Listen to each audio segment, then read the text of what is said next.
जय हिंद दोस्तों, सरकारी नौकरी गुरु में आपका स्वागत है। आज की इस वीडियो में हम बात करेंगे इंडिया पोस्ट यानी भारतीय डाक विभाग में 2834 पदों पर निकली सरकारी भर्तियों की। इन पदों पर अप्लाई करने के लिए क्या योग्यता है,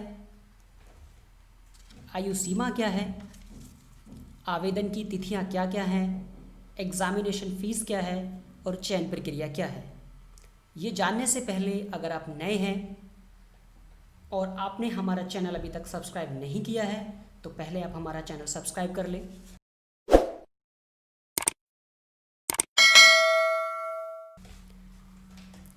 आइए हम जानते हैं भारतीय डाक विभाग में 2834 पदों के बारे में। अगर हम इन पदों की बात करें तो भारतीय डाक विभाग ने मध्य प्रदेश के अंतर्गत ये पद निकाले हैं। इनकी जो तिथियां हैं यानी जो महत्वपूर्ण तिथि है, पंजीकरण शुरू होने की जो तिथि है वो 8 जून 2020 है। अंतिम तिथि यानी 7 जुलाई 2020 तक आप अप्लाई कर सकते हैं। पदों का विवरण यानी पद का जो नाम है वो है ग्रामीण डाक सेवक और पदों की जो संख्या है वो है 2834। अगर हम शैक्षिक योग्यता की बात करें तो इस पर अप्लाई करने के लिए आपने किसी भी सरकारी संस्था से मात्र 10वीं पास किया हो। जहाँ तक आयु सीमा की बात है तो कम से कम आपकी न्यूनतम आयु सीमा 18 वर्ष होनी चाहिए और अधिकतम आयु सीमा 40 वर्ष होनी चाहिए। चयन प्रक्रिया ये मेरिट बेस पर इसका चयन होगा, यानी जैसे जैसे आप फॉर्म भरेंगे और आपकी जो मेरिट है, जो आपके मार्क्स होंगे हाई स्कूल के अकॉर्डिंग, उसके अकॉर्डिंग आपकी जो मेरिट लिस्ट है वो तैयार कर दी जाएगी। जहाँ तक इस नौकरी से संबंधित किसी भी वेबसाइट्स के लिंक की बात है तो हमने अपनी वेबसाइट्स पर, अपनी पोस्ट पर इसका लिंक दिया है। आप यहाँ पे क्लिक कीजिए तो आप यहाँ से जो भी ऑफिशियल वेबसाइट्स हैं, ऑफिशियल लिंक हैं, एडवर्टीज़मेंट का लिंक है या अप्लाई ऑनलाइन का लिंक है, आप यहाँ पे क्लिक कीजिए, आप पहुँच जाएंगे। चलिए मैं आपको बता भी देता हूँ कि किस तरह से आप इन फॉर्म्स को फिल करेंगे। आप यहाँ पे क्लिक कीजिए तो जैसे ही आप क्लिक करेंगे आपके सामने ये ऑफिशियल वेबसाइट ओपन हो जाएगी।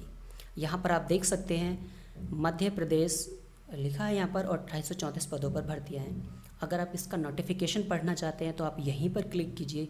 जैसे ही आप क्लिक करेंगे तो यहाँ पर ये नोटिफिकेशन ओपन हो जाएगा। यहाँ पे आप देख सकते हैं नोटिफिकेशन है ये यहाँ पर एडवर्टीज़मेंट नंबर है, जो ये भर्ती निकली है उसका एडवर्टीज़मेंट नंबर है। यहाँ पर देखिए, जैसे मैं आपको बता रहा था कि ग्रामीण डाक सेवक की भर्तियाँ, ये रहा ग्रामीण डाक सेवक।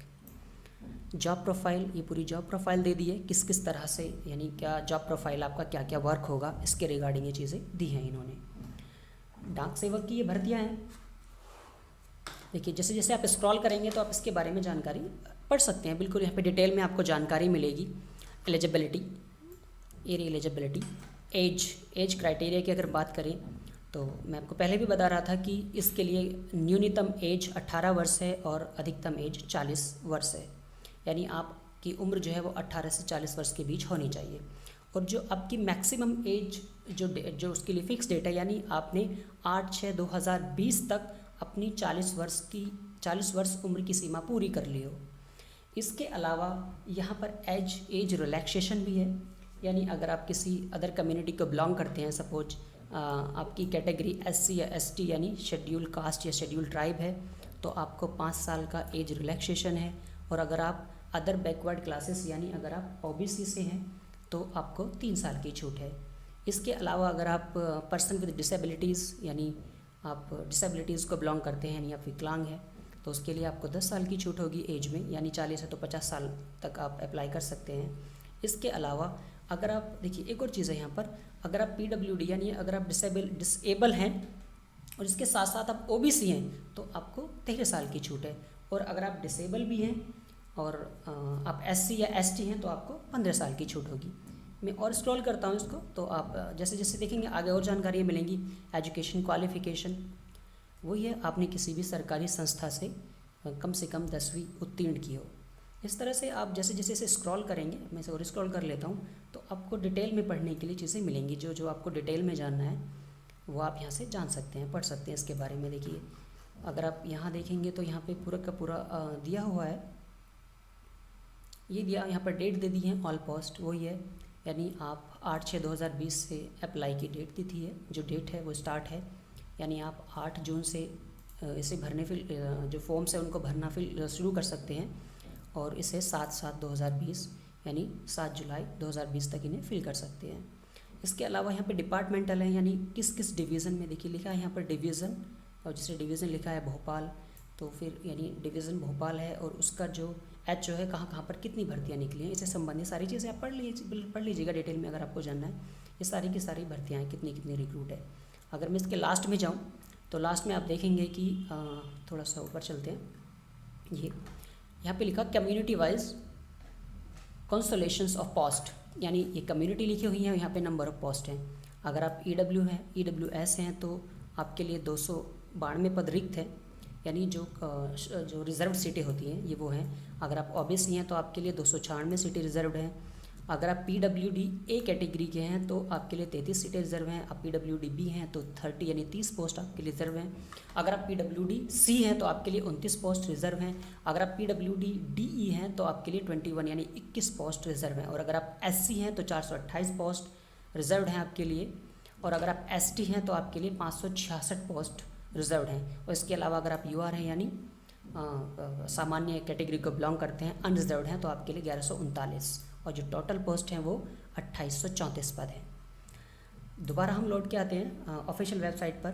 देखिए यहाँ पर 3 लिंक दिए गए हैं। रजिस्ट्रेशन, ये रजिस्ट्रेशन का लिंक है, ये फ़ी पेमेंट का लिंक है, और यहाँ पर ये अप्लाई ऑनलाइन का लिंक है। अगर आप रजिस्ट्रेशन करना चाहते हैं तो आप यहाँ पे क्लिक कीजिए। जैसे ही आप क्लिक करेंगे तो ये विंडो आपके सामने ओपन हो जाएगी। अब देखिए जब इस विंडो को पढ़ेंगे, यहाँ पे लिखा हुआ है रजिस्ट्रेशन फॉर्म। इसके अलावा और भी यहाँ पे लिंक दिए हैं, जैसे दिया है, ये पहले लिंक की हम बात करें, ये दिया फॉरगॉट रजिस्ट्रेशन नंबर फ़ी या फ़ी ID, यानी अगर आप अपनी फ़ीस की आपने फ़ी पेमेंट कर दिया है। ये चलिए बात की चीज़ें हम इनके बारे में बाद में डिस्कस कर लेंगे, पहले हम इनके बारे में जान लेते हैं। जब आप रजिस्ट्रेशन के लिए फॉर्म फिल करेंगे तो ये आपके सामने विंडो ओपन होकर आएगी, और यहाँ पे आप देखें पोस्ट अप्लाइड फॉर, सबसे पहला जो लिंक है वो ये है एप्लीकेंट नेम, यानी यहाँ पे आप अपना सिंपली यहाँ पे अपना नाम फिल कर सकते हैं, आपका जो भी नाम है XYZ। और एक बात और ध्यान रखिएगा, यहाँ पे ये नीचे लिखा है, उसमें लिखा है कि as per 10th class certificate including spaces, यानी जैसे आपको पता है कि आपका जो नाम है, जो आपकी एज है, जो आपका फादर नेम है, वो अकॉर्डिंग टू हाई स्कूल की जो मार्कशीट होती है, यानी जो 10वीं की अंक तालिका है, उसके अनुसार ही आपका नाम होता है, उसके अनुसार ही आपकी एज होती है, और उसी के अनुसार आपके जो भी पेरेंट्स हैं उनका नाम होता है। तो वो यही कह रहा है कि यहाँ पे जो आप नाम फिल करेंगे वो आप अपनी 10वीं की अंक तालिका यानी 10वीं की सर्टिफिकेट के अकॉर्डिंग फिल करें। जहाँ पे उसमें स्पेस दिया वहाँ पे स्पेस दीजिए। फिर आगे दिया दूसरा point, father name as per 10th certificate, यहाँ पे आप अपने फादर का नाम लिख दीजिए। आप मोबाइल नंबर है, यहाँ पे आप मोबाइल नंबर डाल दीजिए जो आपका रजिस्टर्ड मोबाइल नंबर है। फिर डेट ऑफ बर्थ, आपकी डेट ऑफ बर्थ क्या है वो आप यहाँ से डाल सकते हैं। सपोज जैसे मैं कहूँ कि मेरी जन्म तिथि मार्च है, यहाँ से सेलेक्ट कर लीजिए, मार्च है, क्या है 15 मार्च है, और यहाँ पे क्या है 2000, वो इस तरह से फिल हो जाएगी। जेंडर क्या है, मेल या फीमेल। एक और दिया है इसने जेंडर ट्रांसजेंडर, ये पहले नहीं आता था लेकिन अभी आने लगा है। Select in case of transgender, अगर आप ट्रांसजेंडर है तो आप फिर मैन ट्रांस हैं या वीमेन ट्रांस हैं, ये भी आप लिख सकते हैं। कम्युनिटी क्या है, कम्युनिटी वही है, यानी आप अनरिजर्व्ड हैं, OBC हैं, SC हैं या ST हैं। अब अगर आप वेदर टू EWS यानी इकोनॉमिकली वीकर, यानी अगर आप गरीबी रेखा से नीचे रहते हैं तो आप ये भी दे सकते हैं। As you a person with disabilities, वही अगर आप विकलांग हैं तो ये चीज़ें डाल सकते हैं। या सेलेक्ट PW, मतलब कुछ टफ नहीं है, सब चीज़ें बिल्कुल सिंपल हैं। फिर आप नीचे आ जाइए, ईयर ऑफ पासिंग वही पूछ रहा है। क्लास सर्कल इन विच 10th क्लास पास, यानी किस सर्कल से आपने पास, यानी किस बोर्ड से पास किया वो सिलेक्ट कर लीजिए आपने जहाँ से पास किया है। आपको यहाँ पे 10वीं क्लास किस ईयर में पास किया वो यहाँ पे डाल सकते हैं। फ़ोटो अपलोड, यहाँ पे क्लिक कीजिए, फ़ोटो अपलोड विंडो ओपन हो जाएगी, अपना फ़ोटो डाल दीजिए, सिग्नेचर अपलोड कर दीजिए। उसके बाद क्या, ये कैप्चा दिया है, बाय डिफ़ॉल्ट आता है, इस कैप्चे को यहाँ पे टाइप कर दीजिए। आप जैसे ही टाइप करेंगे यहाँ पे चेक लगाइए, प्रीव्यू देख सकते हैं, दूसरा चेक लगाइए तो आप यहाँ पे सबमिट डिटेल कर सकते हैं। जैसे ही आप इसको डिटेल को सबमिट करेंगे तो आपका जो रजिस्ट्रेशन नंबर है वो जनरेट हो जाएगा।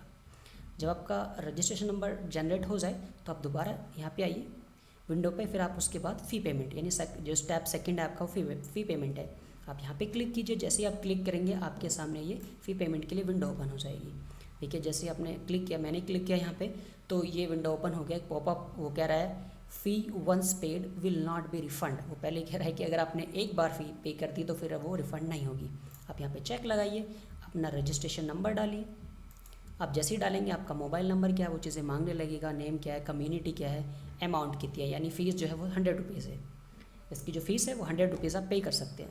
पे करनी ही होगी, 100 रुपीज़ है। यहाँ पे लिखा हुआ भी है यू आर, यानी मैं दोबारा इस पर आ जाता हूँ, देख लेता हूँ मैं ऑफिशियल वेबसाइट पे लिखा हुआ है फ़ी पेमेंट के आगे you are OBC EWS male transmen need to make fee payment, यानी जो इस कैटेगरी के लोग हैं केवल वही फ़ी पे करेंगे, अदरवाइज़ इसके अलावा जो वीमेन हैं उनके लिए फ़ी एक्सेम्प्ट है, मतलब उनको फ़ी नहीं पे करनी होगी, या जो SC या ST कैटेगरी के उनके लिए भी फ़ीस पेमेंट नहीं है।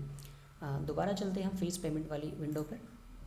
ये देखिए, तो बस यही है, यहाँ पे आप सिंपली फ़ी पे कर सकते हैं। वो लिख रहा है यहाँ पे नेट बैंकिंग चार्जेस है 10 रुपीज़ पर ट्रांजेक्शन्स का चार्ज होगा, क्रेडिट कार्ड्स से 1% का ट्रांजेक्शन लगेगा, डेबिट कार्ड पे नहीं है। इस तरह की चीज़ें यहाँ पे क्लिक कीजिए, मेक पेमेंट हो जाएगा। उसके बाद दोबारा आप होम पेज पर आइए, यहाँ पे जो नंबर 3 है ये अप्लाई ऑनलाइन, यानी जब आप रजिस्ट्रेशन आपका जनरेट हो जाए, रजिस्ट्रेशन नंबर जनरेट हो जाए, उसके बाद आप फ़ीस भी पे कर दें, उसके बाद जो आपका 3rd स्टेप है वो है अप्लाई ऑनलाइन। इस पर क्लिक कीजिएगा, फिर आप इसके लिए अप्लाई ऑनलाइन कर सकते हैं। ये आप विंडो ओपन हो जाएगी। यहाँ पे सबसे पहले वही मांग रहा है, रजिस्ट्रेशन डिटेल्स मांग रहा है। यहाँ पे आप अपना रजिस्ट्रेशन नंबर जो भी हो XYZ आपको फिल कीजिए। इसके अलावा आपका जो सर्कल अप्लाई फॉर, यानी किस सर्कल के लिए अप्लाई कर रहे हैं, मध्य प्रदेश है, ये क्लिक कीजिए। जैसे आप क्लिक करेंगे आपका एप्लीकेशन फॉर्म ओपन हो जाएगा। उसके बाद अपलोड डॉक्यूमेंट्स, आप अपने डॉक्यूमेंट्स अपलोड कर दीजिए, यानी आपके जो भी सर्टिफिकेट्स हैं, यानी आपका हाई स्कूल की मार्कशीट है, हाई स्कूल की सनद है, या फिर आपका कोई कास्ट सर्टिफिकेट है, या डोमिसाइल जो भी है वो आप यहाँ पे डाल सकते हैं। उनको अपलोड करने के बाद फिर जो चौथा स्टेप है वो है चूज़ प्रेफरेंस, यानी आप क्या यानी कहाँ आप जॉब चूज़ करते हैं, भोपाल में चूज़ करते हैं, जो भी आपका होगा उसे चूज़ कर लें। उसके बाद आप प्रिंट एप्लीकेशन कर सकते हैं। इस तरह से आप अपनी जो फॉर्म है उसकी प्रक्रिया वो पूरी तरह फिल कर सकते हैं। इसके अलावा दोस्तों ऐसी ही तमाम लेटेस्ट सरकारी नौकरियों की जानकारी सबसे पहले पाने के लिए आप हमारे व्हाट्सएप नंबर 7017989052 पर कैपिटल लेटर में जॉब लिख कर भी पा सकते हैं। नंबर मैं एक बार आपको फिर बता देता हूँ, 7017989052। इस नंबर को आप सेव कीजिए और इस पर आप हमें अपने व्हाट्सएप से जॉब, कैपिटल में JOB जॉब लिख कर भेज दीजिए, और आपको इसी तरह की जो दूसरी सरकारी नौकरियां उनकी डिटेल्स, उनकी जो भी निकली है लेटेस्ट जानकारियां वो आप तक पहुंच जाएंगी। एक बार फिर हम अपनी वेबसाइट पर आ जाते हैं। ठीक है दोस्तों, तो ये थी भारतीय डाक विभाग में निकली 2834 पदों पर भर्तियाँ। इस वीडियो से संबंधित किसी भी प्रकार की जानकारी के लिए आप हमें कमेंट कर सकते हैं। वीडियो को लाइक और शेयर करना ना भूलें। फिर मिलते हैं एक नए वीडियो के साथ। जय हिंद।